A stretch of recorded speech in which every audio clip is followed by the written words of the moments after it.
Fui convidado para dar uma palestra, mas eu prefiro chamar de conversa, mesmo porque dentro dessa área nós estudamos e ainda temos muito a aprender. Então eu gostaria de começar a nossa conversa, me deram mais ou menos umas 3 horas para falar, né? É um tema complexo, muito difícil, como eu vou colocar para vocês, e que demanda, mais do que um conhecimento jurídico, uma mudança de visão. Então, se eu pudesse resumir a nossa conversa hoje em 1 minuto, eu diria para vocês 2 coisas. Primeira coisa, trabalhemos em conjunto. É isso que determina todas as legislações a respeito da infância e principalmente o ECA. O ECA não funciona se não houver um trabalho conjunto de todas as camadas da sociedade, da área de saúde, educação, judiciária. E nós não estamos acostumados aos processos democráticos ainda no Brasil, por incrível que pareça. Então, eu sou defensor, trabalho na minha área, o juiz trabalha na área dele, o promotor trabalha na área dele, a assistente social trabalha na área dela. Sempre em desconexão, ou quase sempre em desconexão. Então, essa é a primeira coisa que eu coloco para vocês. Vamos mudar a visão e vamos trabalhar em conjunto, que é isso que determina o sistema de garantias. A segunda coisa, sem maiores conhecimentos jurídicos. Querem não errar no trato com os direitos da criança? Bastam 3 situações, só 3, que é a visão tridimensional da infância. Primeiro, interesse superior. Segundo, proteção integral. Terceiro, absoluta prioridade. Se nós tivermos esses 3 olhos, nós resolvemos 99% das situações que aparecem para nós. Área de saúde, área jurídica, área assistencial e assim por diante. Como assim? Área jurídica. Vamos nem adentrar no processo de ato infracional. Vamos parar numa guarda, simples guarda. A mãe se separa do pai, ela acha que é mais capaz, o pai acha que é mais capaz. E a criança está neste meio. Quem é mais capaz? O pai? A mãe? Ou um terceiro? Depende. 3 olhos. Qual é o superior interesse da criança? 1. O que diz o ECA? Proteção integral. Quem vai dar a proteção integral a essa criança? E quais são as suas absolutas prioridades para serem atendidas? Ou seja, a criança, ela é um sujeito de direitos. Quando nós trabalhamos com o adolescente, com a criança, a gente tem que olhar com os olhos de dentro para fora. É da criança ou do adolescente. Quando eu falo criança, entendam também adolescente. Para fora, para o exterior. E não do exterior para o interior. Eu acho que a mãe é melhor. Não, eu não tenho que achar. Quem tem que achar é o adolescente. Vamos ouvi-lo. Quem ele quer? Por que ele quer? O pai ou a mãe? Ou será que a gente não pode fazer um trabalho para que os 2 tomem conta da criança? Ou do adolescente? São esses 3 olhos. Querem acertar no plano? Os 3 olhos. Querem acertar no ato infracional? Os 3 olhos. O adolescente deve ser, por exemplo, internado, sistema de internação, condenado à internação, em razão da gravidade do fato. O que diz o SINASE? A gravidade, por si só, não gera internação. Por quê? Porque esses 3 princípios que eu passei para vocês, esses 3 direitos fundamentais, que estão implícitos na história da evolução dos direitos da criança, estão englobados dentro do SINASE, dentro do sistema de garantias como um todo.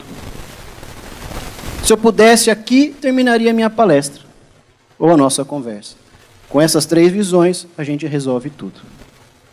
Mas, eu vou passar um pouquinho para vocês, de forma rápida, como nós chegamos a esses direitos fundamentais da criança e da infância. E como diz Norberto Bobbio diz o seguinte: direitos fundamentais são direitos a serem cumpridos e não questionados. Ou seja, nós ainda estamos num sistema ou num país em que, como acabou de ser dito aqui para os senhores, passamos por processos de retrocesso. Então nós temos hoje, por exemplo, propostas de diminuição da idade penal, diminuição da idade de trabalho, não é? Para reduzir a idade de trabalho, e outras. Por quê? Porque eu costumo dizer o seguinte: 2 polos dentro de uma sociedade são os mais vulneráveis: infância e o idoso. São aqueles que têm menos capacidade econômica, se a gente for ver, menos capacidade contributiva para a sociedade, e, portanto, são aqueles que mais sofrem os retrocessos, porque são aqueles que menos têm capacidade de se organizar. Quem são as organizações? Nós. Então, eu sou sincero aqui em dizer para vocês que eu não acredito que algum benefício venha de cima para baixo. É sempre a luta de baixo para cima, para que os direitos possam ser preservados. Sempre assim. Por quê? Porque quando eu preciso que a opinião pública seja a meu favor, reduzo a maioridade penal. Ora, se vocês se lembram desse caso, há menos de um ano, a questão de um ano, o Brasil ia acabar se não se reduzisse a maioridade. Eu não vou aqui entrar na discussão do mérito, se é ou não bom reduzir. Eu estou colocando situações para que a gente possa pensar, porque faltou discussão. Nós precisamos ver o cerne da questão, e isso não foi passado. Então, a redução, de repente, o Brasil se vê inundado por atos, por crimes cometidos pelos adolescentes. E o mundo vai acabar, o Brasil vai acabar se não se reduzir a maioridade. Ora, não se reduziu a maioridade, e o Brasil continua. Capenga, mas continua. Estamos aí. Mas por que se reduz a maioridade? Por que se forma opinião pública para que isso aconteça? Por que não há uma discussão democrática e mostra-se para a população mais vulnerável, que é aquela que apoia a redução, que são os filhos dela que vão ser submetidos a atos infracionais e condenados? Eu trabalho dentro das UNEIs, não vejo filho de ricos lá. Por que eu não vejo? Porque eu costumo, me desculpem a descontração, mas eu tenho que colocar algumas situações. Eu sempre digo o seguinte: enquanto o filho do pobre é bandido, o meu filho, classe média, tem problema psicológico. Então eu trato o meu filho.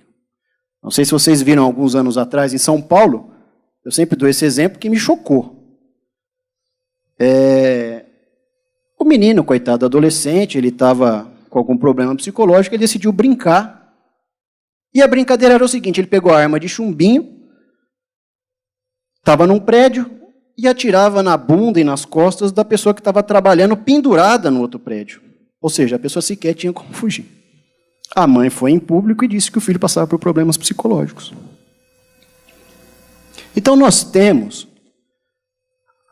a mão do Estado, ela tem um peso para cada classe social. E isso foi assim historicamente. Eu não estou aqui dizendo, vejam bem, eu não sou paternalista. Eu não sou daqueles que o menino matou 3, 4, coitadinho, não. Eu não sou desses. Ele tem que ser internado, ele tem que ser internado. Esse é o direito da igualdade, é dar a cada um o que é seu. E o que é dele durante a internação é um sistema que seja ressocializador. E isso não existe na prática. E eu já passei por vários estados trabalhando pela Defensoria do Mato Grosso do Sul.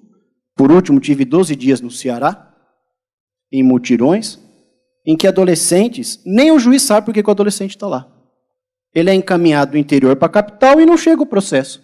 Você não sabe se é um furto, se é um roubo, se é um latrocínio, se é um homicídio. Então o processo ele tem que ser ressocializador, não penalizador. Penalizador é área criminal.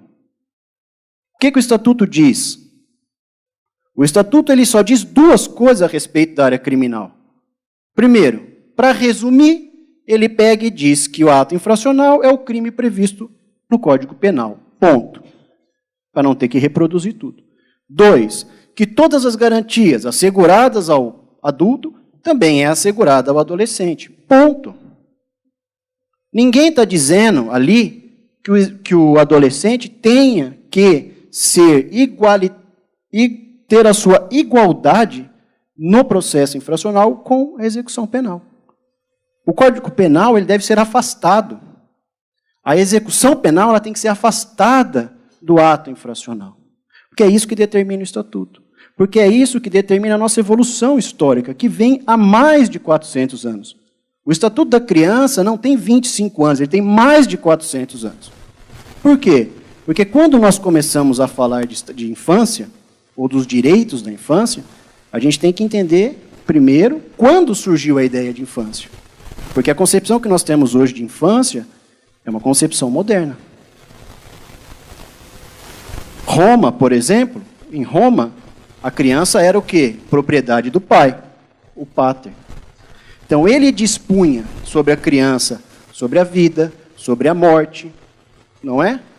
Se a criança poderia ser doada para outra família, porque as crianças eram doadas de acordo com a necessidade. Se a minha família precisasse de um ferreiro, eu pegava a criança do outro para que ela fosse ferreiro. Não existe infância. Na Grécia, se a gente lembra, lá em Esparta, a criança era da família até os 7 anos. Após os 7 anos, ela pertencia a quem? Ao Estado. Se ela fosse capaz de lutar, tornava-se guerreiro. Se não fosse capaz, ela era morta. Isso na nossa Grécia antiga. E isso vai perdurar até praticamente o nosso período medieval, século XVII. A criança, ela é vista como um estorvo na família. Você não tem assentos de nascimento durante o período medieval, você não tem assentos de morte. A criança, muitas vezes, por ser um estorvo na família, tanto pobre, que economicamente não conseguia garantir a subsistência da criança, como das famílias mais ricas, que viam na criança um empecilho para a vida social, você tinha alto índice do quê? Infanticídio, aborto e abandonos durante o período medieval, até o período medieval. Então isso vai gerando um processo que a partir do século XVII, e esse processo ele acaba casando com a situação socioeconômica do mundo, a partir do século XVII, estamos lá em 1600, 1700, começa a ser transformado o que se concebe como infância. Então, e isso vai perdurar, por exemplo, na literatura, quando nós temos lá o Pequeno Polegar, etc., as crianças começam a aparecer como figuras de literatura. Nas pinturas, as igrejas, a Igreja Católica, passa a utilizar a figura de crianças como sinônimo de anjos. Então começa-se a mudar a concepção e a preocupação sobre a ideia de criança. As crianças até o século XVII, até a Idade Média, sequer eram consideradas em relação à morte. Como a taxa de natalidade era muito alta e de mortalidade também, não se preocupava com a criança. Era mais uma que morria, logo viria outra. Só que a maior transformação a respeito disso, ele vem a partir do quê? Da industrialização do mundo. Então, a partir do século XVII, nós começamos a ter o conceito de infância. Por quê? Porque esse conceito passa a ser considerado em razão do início da nossa concepção de acúmulo de capital. Quando nós começamos a acumular o capital, começamos a perceber que eu preciso deixar esse patrimônio para alguém. E para quem que eu deixo? Para aquele que está em formação. Começa, então, o processo de educação institucionalizado no mundo, que são aqueles enclausuramentos, os internatos. Ainda que fosse um processo muito rápido, a infância durava apenas 7 anos, depois ela já era tida como uma miniatura de adulto e já ia para as escolas e ser internadas, É aqui que nós começamos a ter uma preocupação com a infância. Porque eu preciso começar a deixar o meu patrimônio para alguém. E isso vai se acentuar durante o período industrial. Processo de industrialização do planeta. Né? O nosso processo, que é o processo do início do capitalismo. Aqui, nesse momento, e eu já estou aqui na Revolução Industrial, nós temos a grande divisão sobre a infância. Aqui nós temos a divisão das infâncias da burguesia com a infância da criança pobre. Como assim? Enquanto o meu filho vai estudar, pensem que o que eu estou falando para vocês pode ser um pouco antigo, mas coloquem nos dias atuais. Tudo que eu vou falando lá atrás, vamos pôr para os dias atuais.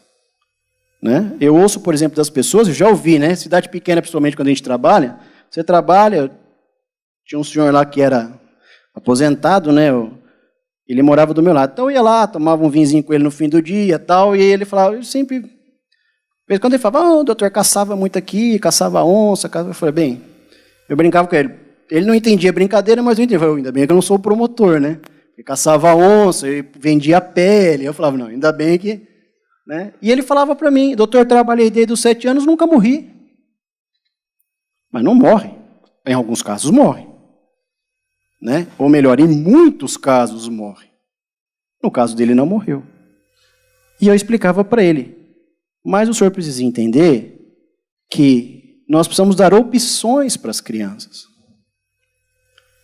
Quais são essas opções? Ela pode estudar ou não estudar. Eu estou dizendo de um modo geral, não estou dizendo sobre a obrigatoriedade do ensino aqui. Eu estou dizendo que nós não podemos estigmatizar a criança. Você vai ser jardineiro porque você não vai estudar. Não.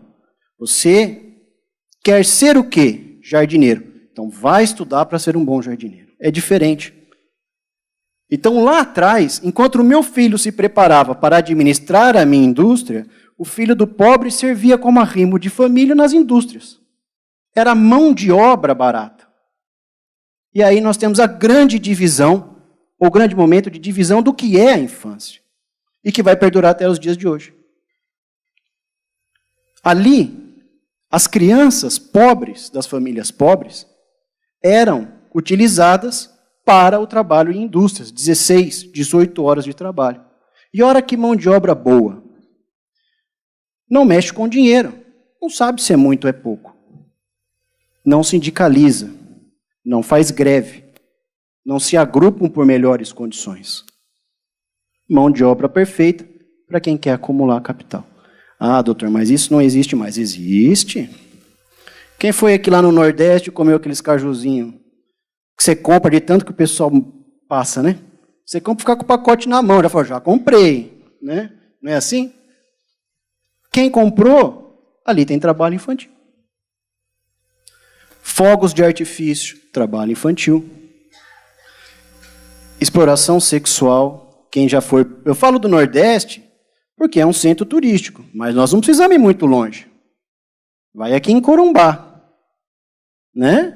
Às vezes a pessoa ali no Corumbá, quem é de Corumbá sabe o que eu estou falando. Vai lá na família. O que o senhor faz? Lavoura. E a senhora, dona de casa? E a filha? Ah, é prostituta. Faz parte dessa cultura. Não é da boa cultura. Por quê? Porque ela é mais uma mão de obra. Nós estamos falando lá atrás do que está acontecendo aqui. E essas crianças, então, são utilizadas como mão de obra barata, só que começa a haver uma inversão. Você tem mais criança trabalhando do que adulto. E os adultos que trabalham, trabalham por más condições. Então, no século XX, 1919, a Organização Internacional do Trabalho apresenta o primeiro documento de proteção da infância, dizendo, Convenção 5, trabalho é proibido aos menores de 14 anos, salvo se... Aí abrem tantas opções que o trabalho continua na mesma. Mas está lá proibido para os menores. E a Convenção 6 fala justamente do trabalho proibido para os menores de 18 anos. Nasce aqui o primeiro documento jurídico, vamos dizer assim, de proteção da infância. Mas vejam, não estava preocupado com a infância. Estava se preocupado com a turbulência social da época. Porque as pessoas, os trabalhadores desempregados estavam reunidos, indo às ruas e colocando em risco o quê? O sistema industrial e de acúmulo de capital. Então a proteção não foi uma proteção da criança, mas acabou sendo. E é um documento histórico. E aí nós vamos evoluindo. O nosso direito passa pelo pós-guerra, o direito da infância. Resumindo também sobre o pós-guerra, nós temos Primeira e Segunda Guerra. Durante a Primeira e a Segunda Guerra, o que nós temos? Os chamados órfãos de guerra. Se vocês já assistiram aqueles filmes de guerra, sabem por quê. Os filmes deixam muito claro isso, A criança, como ela era pequena, quando, por exemplo, os nazistas chegavam, onde que elas se escondiam? Dentro dos buracos, das latrinas, dentro do sistema de esgoto e etc. Então, os familiares eram levados para campos de concentração ou eram mortos. E as crianças ficavam perambulando pelas ruas. E se você precisa comer, se você não tem dinheiro para comer, se você não tem uma família para te ajudar, o que vem a convenção e diz? A primeira carta da Liga das Nações, em 1924, já diz: a criança delinquente precisa ser recuperada. Isso nós vamos passar. Após a Segunda Guerra Mundial, nós temos o quê? A Declaração dos Direitos Humanos, 1948. Não é um documento sobre criança, mas é um documento que se aplica à criança como um objeto a ser protegido. É aquilo que eu falei no começo para vocês, de fora para dentro. Eu, adulto, olho para a criança e digo: essa criança precisa estudar. Essa criança precisa ter tal coisa. Nós precisamos proteger a criança disso, sempre de fora para dentro. Isso significa objeto de proteção. Isso nós estamos já em 1948. Em 1959, vem o primeiro documento da ONU sobre a proteção dos direitos da criança.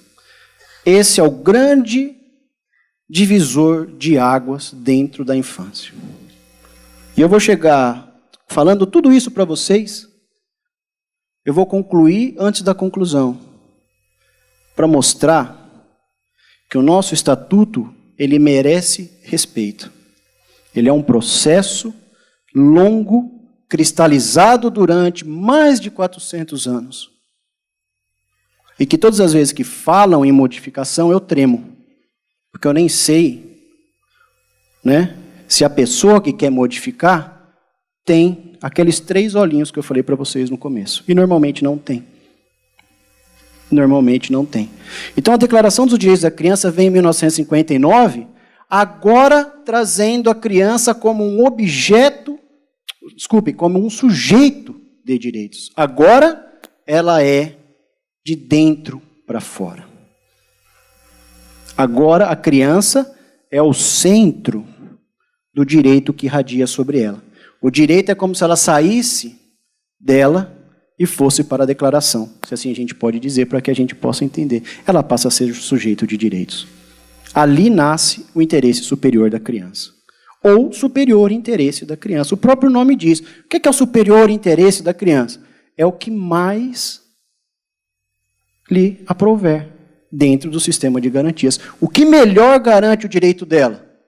Superior interesse das crianças. Básico. Essa evolução faz com que em 1985 nasça em Pequim as regras para a administração da justiça da infância e juventude. Ali nós temos que o juiz deve, entre outras coisas, imediatamente analisar a soltura do adolescente. Ela fala em criança ou menor, mas para a gente entender, eu sempre passo criança até 18 anos para a declaração. Passa por isso. Passa pela necessidade de um juiz especializado. O que é o juiz especializado? O juiz da vara da infância e juventude. Por quê? Porque ela é sujeito de direitos. E sujeito de direitos especiais. E muito mais especiais do que o nosso. Porque a mim só cabe a Declaração dos Direitos Humanos. Para ela cabe Declaração dos Direitos Humanos, a Convenção dos Direitos Humanos, Declaração da Criança, Convenção da Criança. É o sistema que a gente chama heterogêneo de direitos. Então, o caminho dos senhores é longo. É muito. Não basta ler o Estatuto. Eu sempre digo isso. Tem todo esse histórico que nós precisamos alinhavar. E aí, essa regra de 85 traz a administração da justiça. 89. O que surge? A Convenção dos Direitos da Criança. E aí eu coloco uma situação para os senhores. Qual é a diferença entre declaração e convenção? Eu ainda não estou nem falando juridicamente dizendo, né? Assim, eu não estou falando muito aprofundado sobre as questões jurídicas, legais. Declaração declara. Ah, não serve para nada? Serve. É como se desse um alerta. Ó, por exemplo, no nosso caso, Brasil, nós temos uma declaração aqui que tem que tomar cuidado. Você tem que dar uma olhada. Vai devagarinho, acomodando a tua situação ao que diz, a tua lei ao que diz a declaração. E o que é a convenção? Aí é obrigatório. Assinou, eu costumo dizer que o Brasil é bom para assinar a convenção. Para cumprir a convenção, aí é a nossa cultura. A cultura da malandragem, né? A má cultura. A cultura, não, a gente assina, bate foto, depois a gente vê o que vira. Isso aí é... Né? O que é piores formas de trabalho infantil? A gente não tem isso no Brasil. Nós não temos exploração sexual, nós não temos tráfico de drogas. Né? A gente assina, depois a gente vê o que faz. O Brasil assinou a convenção. A partir do momento que ele assina, ele se obriga. Convenção de 1989. Agora é obrigação. E, entre outras coisas, já no princípio primeiro, o que fala a convenção? As crianças são indistintamente, né? Todas as crianças, o termo é esse, todas as crianças são credoras dos direitos que estão aqui colocados. Então, além de sujeito de direitos, eles têm agora proteção integral. Segundo olho. A proteção integral está ali. O que significa proteção integral? Não precisa ser nenhum pós-graduando para saber, o pós-graduado. Proteção integral é que não é parcial. Então não pode ser uma saúde meia boca. Desculpem o termo. É integral. Não pode ser uma merendinha, mas dá uma bolacha aí. Uma bolachinha com sal, isso não acontece aqui, tá, gente? Eu estou falando, são exemplos que acontecem fora. Né? Dá um chá aí. Onde que é? Você enfia? É longe. Não vai ninguém chegar lá. Então, vamos dar uma bolachinha com água e sal, vamos dar um chazinho e estufa a barriguinha da criança, porque uma bolacha de água e sal com um chá resolve o problema durante umas 3 horas. A gente vê o que faz. Né? Só que a lei determina, por exemplo, a proibição do chá. E de alimentos com alto índice de caloria e com baixa qualidade. Ou seja, água, bolacha de água e sal e chá, proibido. Então, a convenção diz isso, todas são credoras. Então, não existe trabalho mais ou menos. Ou a ressocialização funciona, ou não funciona. Ela não pode ser mais ou menos. Nós estamos dentro da convenção. E no Brasil? Como é que funciona historicamente no Brasil? Passado todo esse sistema, e da nossa concepção europeia de criança, porque nós temos historicamente a partir de 1808 a história do Brasil no sentido de documentação, que é quando a família real chega para cá. Então nós temos, por exemplo, relatos das crianças de escravos, até 7 anos elas brincavam na casa grande. Elas eram um mimo da família. Era uma espécie de brinquedo das mulheres ricas da época. Então a criança brincava, ela podia fazer o que até os 7. A partir dos 7, ela era colocada nos campos de trabalho. E isso vai. Nós temos as ordenações filipinas, que ordenavam, por exemplo, que a imputabilidade penal, ou seja, a maioridade para a época era a partir dos 7. Dos 7 aos 17, tinha uma pena reduzida. A partir dos 17 aos 21, enforcamento. Código de 1830 reduz E aí eu coloco aqui o que o colega estava falando. Alguns projetos são muito inovadores, que a gente vê no Congresso. Por exemplo, da redução, tem um projeto que era o mais forte da redução, que dizia o seguinte: reduz-se a idade se tiver discernimento, não é isso? Tá. O discernimento, a ideia brilhante de discernimento, ela começou na Idade Média. Como é que ela funcionava? Pegava-se a criança, punha uma maçã e uma moeda na mão. Pegou a moeda, esse é malandro, esse é crime. Comeu a maçã, era criança. Começou aí. E essa inovação agora de 2015, 2014, vamos dizer assim, ela vem do Código de 1830. O Código de 1830 já previa a imputabilidade a partir dos 14, se a criança tivesse discernimento. Então, vocês percebam que são coisas realmente inovadoras e novas, que aprimoram o direito da criança. Isso em 1830. Nós temos esse processo, e aí nós temos, a partir daí, século XX, já no Brasil, pulando um pouquinho, 3 códigos de menores. Resumindo os códigos de menores, situação irregular. Surge a teoria da situação irregular da criança. Por quê? Porque a partir do momento republicano do Brasil, com a República, nós temos um êxodo urbano. De quem? Dos escravos libertos. Então, eles saem do campo, vão para as cidades. Quais cidades? Rio de Janeiro e São Paulo, basicamente. Nós estamos no século XX, a gente pode remeter lá para a Idade Média, e depois eu quero que vocês façam aí falando modernamente, um link do nosso momento atual. Não é? Você tem nenhum trabalho social, né? Você não tem nenhuma preocupação com essa população. Você tem as nossas crianças vindas para a cidade sem ocupação, isso já no século XX, né, 1920, por aí, até antes, mas isso vai perdurar para surgir o código. O que vocês acham que essas crianças e adolescentes iriam fazer? Precisando financeiramente se alimentar e etc. Porque a gente teve um processo de abolição, mas não teve um processo de inclusão. Aboliu-se, bateu-se foto, como sempre. A preocupação é zero. Aí o que vai, quando a gente põe na mão de Deus, né? Deus é brasileiro, a teoria é essa. Deus é brasileiro, tomou de 7-1, ali ele naturalizou alemão. Não é mais... E era mais, né? Chegou uma hora que o pessoal parou de fazer gol lá, porque estava feio o negócio. Então, o que você tem nesse processo? Novamente, um processo de criminalização na infância. Surge a teoria da situação irregular para barrar isso. Em 1906, né, aumenta o número de casos de recolhimento. Aí vem 1926, 1927 e o Código de Menores de 1979. Os 3 pouco inovaram.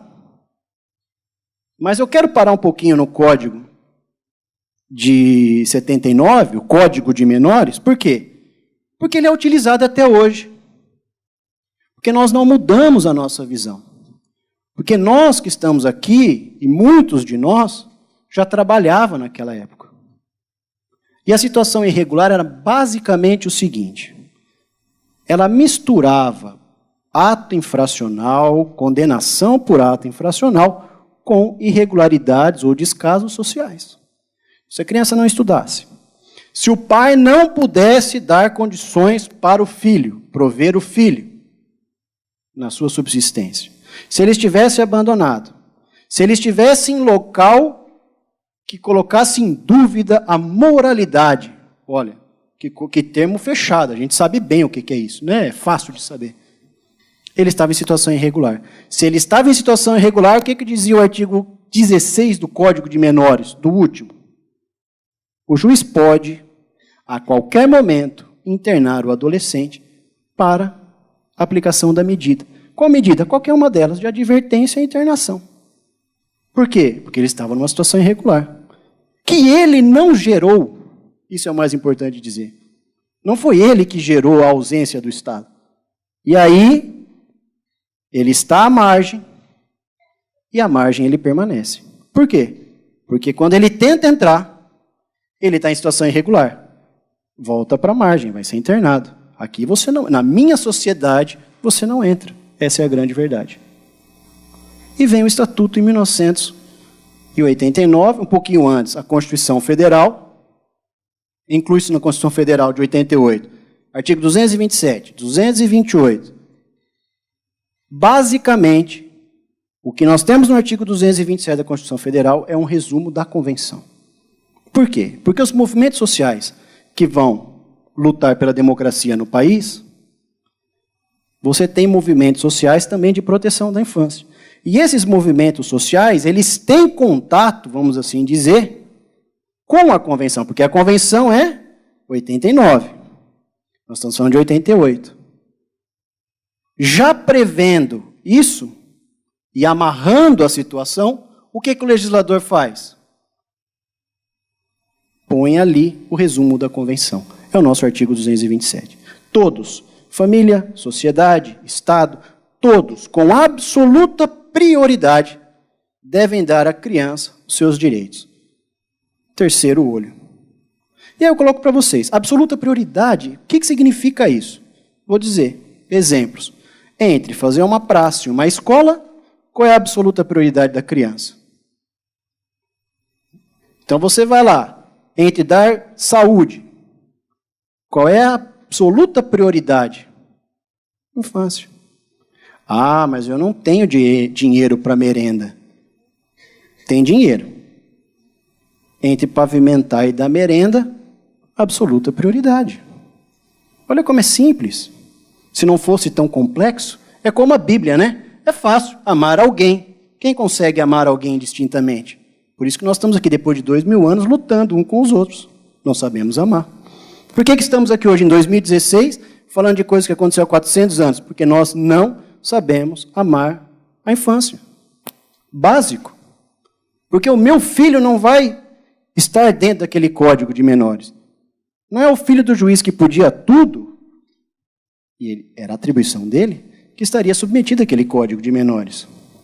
E não é o meu filho, né, classe média, que estará submetido ao processo socioeducativo. Raras vezes isso acontece, mas, em regra, dentro do processo socioeducativo do Estatuto da Criança e do Adolescente. Por isso que nós estamos aqui hoje, discutindo, porque a gente não aprendeu ainda a olhar com essas três visões. É simples. O que diz o Estatuto? Prioridade orçamentária para a infância. O que tem que pegar um município? Olha, nós temos 100 milhões de arrecadação, 150 de gasto. Ah, vai faltar dinheiro, vai. Qual é a prioridade? Aí lá o secretário, que é um cara preparado, algum deles vai dizer assim, não, o artigo lá do Estatuto da Criança diz que a prioridade é a infância. Ah, então vamos destinar primeiro o dinheiro para a infância. O que sobra a gente põe para o resto. Simples. Seria simples, né? Seria simples. Mas, criança, olha lá, período industrial, não sindicaliza. Criança não se protege. E a mãe da criança? Muitas vezes, a pior vulnerabilidade que existe no ser humano, e eu dentro da defensoria vejo muito isso, a pior vulnerabilidade é que a pessoa não tem consciência sequer dos seus direitos. Então eu ouvi de mães, porque eu fui a vários CEINFs, falar para as pessoas participarem da audiência pública, não, mas meu filho come, ele tem bolacha, café e chá. Ele come, doutor, tá comendo bem. Não está comendo bem, está comendo muito mal. Essa é a pior vulnerabilidade. Então, quem que vai conseguir mudar isso? De baixo para cima. Somos nós. Somos nós, mais ninguém. Então, eu coloco aqui para os senhores, e é difícil a gente falar para uma... Né, tem conselheiros tutelares, assistentes sociais, tem pessoal do jurídico e etc. Depende de nós. Muitos de nós aqui somos concursados. Vocês sabem o que eu estou dizendo. Funcionário público trabalha normalmente, sim. Né? Ah, mas eu ganho mal. Eu ia ganhar mais. Mas falta o café. Pode parar de pagar salário para nós, mas parar o café é greve. Aí acabou tudo, acabou o mundo. Não é assim? Depende de nós. O serviço público, ele é o paraíso para quem quer fazer pouco. Mas ele é o purgatório para quem quer fazer muito. Então, se vocês perguntarem, Como é na defensoria, eu falo para vocês, faltam 93 defensores públicos hoje no estado do Mato Grosso do Sul. Sabe o que isso significa? Todos nós praticamente trabalhamos em 2, 3 lugares ao mesmo tempo. Se eu perguntar para alguém da assistência social, mesma coisa. Se eu perguntar a alguém da saúde, mesma coisa. Só que isso não pode ser desestímulo, isso tem que ser estímulo de luta. Porque atrás de nós vem 400 anos nas nossas costas. Somos nós que temos que nos mobilizar. Não adianta a gente achar que um governo, que um administrador, que um legislativo vai fazer algo em prol da infância. Via de regra, nós temos pessoas importantíssimas em direitos de minorias. Eu estou falando da má regra. Da má regra. Eu quero deixar isso bem claro. Porque são essas pessoas que têm segurado muito dos retrocessos na área da infância. Os bons. Aqueles que sabem e que trabalham com a humanidade na área da infância. Então a infância é isso. O estatuto é isso, são essas 3 visões. Essas 3 visões vão irradiar para todos os direitos, até na execução da medida socioeducativa. Na merenda, na falta de vaga, na falta de fralda, medicamentos. Então, já passando para a fase conclusiva, porque na verdade eu já concluí lá atrás, o que eu quero falar para vocês? Essa é a história da nossa infância, essa é a história do nosso direito da criança. O Estatuto merece muito respeito. Muito respeito. Não é um documento que foi feito do dia para a noite. Aliás, é um documento referência na ONU. E ele é tão complexo que até hoje nós não aprendemos a trabalhar em conjunto, que é o que ele determina. Não há como o SINASE funcionar, por exemplo, se a saúde não funcionar.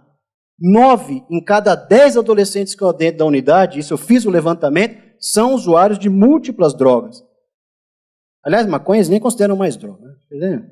Você é usuário de droga? Não, só maconha. Não, pera, só maconha? Aí você vai conversando, né? Mas aí, cometi um roubo, doutor, você é capaz... Sabe o que a gente foi cheirar um pó e falou, peraí, se era só maconha, agora já tem um pozinho aí. Tem na... é cocaína também. E aí você vai vendo. Cocaína, álcool, pasta base e assim por diante. Se você não tratar a saúde pública, você não tira... Ó o período medieval. Ó o Código de Menores. Não tira ele desse. Ele nunca vai entrar nesse círculo. Porque ele vai sair, vai usar droga, vai precisar se manter, vai roubar. Isso não é paternalismo. Isso, senhores, é dar o que é dele. O dele é a ressocialização. Para que a gente possa pegar um dia esse adolescente e falar, Juninho, você precisou de educação, nós demos, você precisou de saúde, nós demos, você precisou de saneamento, nós demos, você aprendeu a escovar os dentes aqui dentro. A sua opção foi ser essa. Agora você tem a tua pena. O que acontece na prática é o que o meu vizinho diz. Nós não damos, né? Ah, trabalhar não mata. Não mata a pessoa, mas mata a vida dela. Porque o sonho dela era ser professor, por exemplo. E ela não teve condições para isso. Muitos adolescentes ali, por incrível que pareça, têm sonhos. Né? Então eu não posso escutar, por exemplo, como eu já escutei dentro de uma unidade, ah, doutor, esses adolescentes não têm jeito, são difíceis. Aí eu falei para a pessoa, lógico, por isso eles estão aqui dentro. Agora, quem prestou concurso para lidar com a gente difícil foi você. Então trabalha ele. Não é? Tem que trabalhar. Qual que é o sonho dele? Às vezes ele está tão perdido, ele tem o sonho, todo mundo tem sonho, só que o sonho dele está perdido. Qual é a função do PIA? Resgatar. Às vezes o cara só quer aprender a tocar violão. Não quer mais nada. Né? E direcioná-lo. E direcionar a família. E para isso o sistema tem que estar interligado. E essa é a grande dificuldade que nós temos. 3 visões, sistema interligado. E eu encerro dizendo isso para vocês. Se a gente conseguir fazer com que esses direitos não retrocedam, é uma grande vitória. Obrigado e agradeço a oportunidade, o convite, e sempre que precisarem eu estou à disposição.